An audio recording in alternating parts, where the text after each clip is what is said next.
Morning, children. Because of the coronavirus, you know that we are not able to start our face-to-face classes. So today onwards, we are going to start our online classes.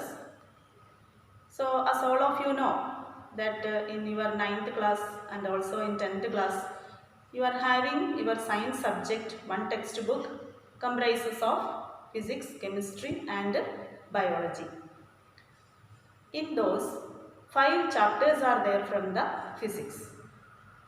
The 5 chapters are light, reflection and refraction, human eye and the colorful world, then electricity, magnetic effects of electric current and sources of energy. Today, we are going to start our chapter from electricity.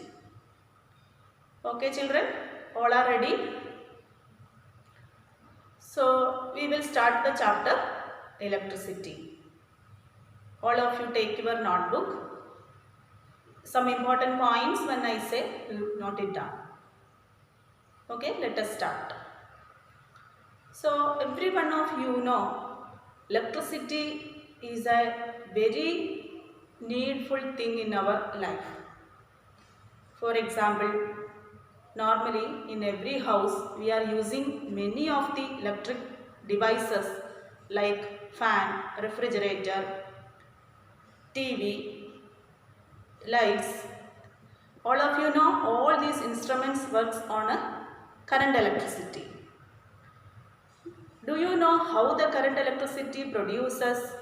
What are the features of electricity? What are the other applications of electricity? So we are going to study all those things in this chapter. So first of all we will see how can we define electric current. Normally, normal person will say electric current is the current. Only they will say it as current. But actually, what is the word meaning of current? The word meaning of current is only flow. When we say water current, it is the flow of water. When we say air current, it is the flow of air. When we say electric current, what does it mean? It is the flow of electric charge. So there is a new term, electric charge.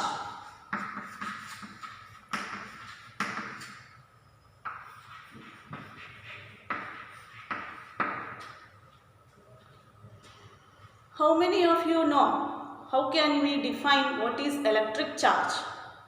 I think in junior classes you might have studied positive charge and negative charge. What is meant by this positive charge and negative charge and how that produces the electricity or the electric current?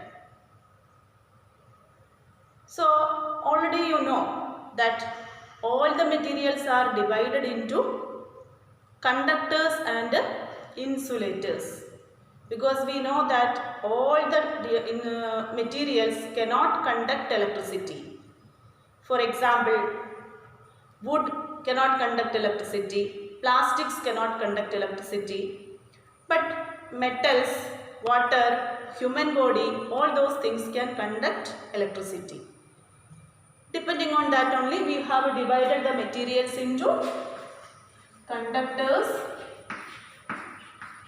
and insulators. Conductors are materials which allows the electric current to pass. Insulators are materials which do not allow the electric current to pass.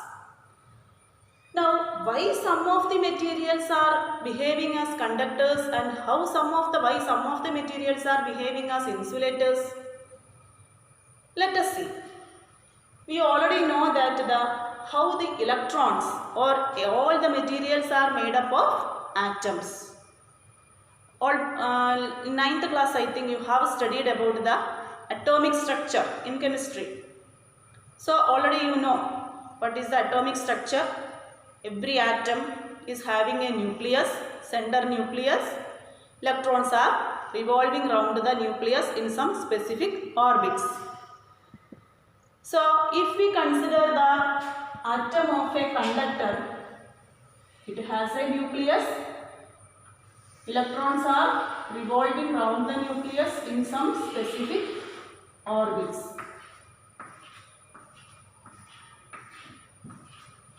Okay. Now, out of this first shell and the second shell electrons, when we compare, can you say which one will have more attractive force towards the nucleus? Because nucleus is having positive charge, electrons are having negative charge. So, which one of the electrons in the first shell or in the second shell will have more attractive force towards the nucleus? First shell electrons, because they are near to the nucleus, and the second shell electrons will have less attractive force towards the nucleus, which means that the outermost shell electrons are very feebly attracted towards the nucleus. In case of conductor atoms, these electrons are able to come out of the attractive force of the nucleus, and they can move freely inside the material, and those electrons are called free electrons. Okay children, in conductors, the outermost shell electrons are very feebly attracted towards the nucleus, and so they are able to come out of the attractive force of the come out of the atom, and they can move inside the material freely. Those electrons are called free electrons.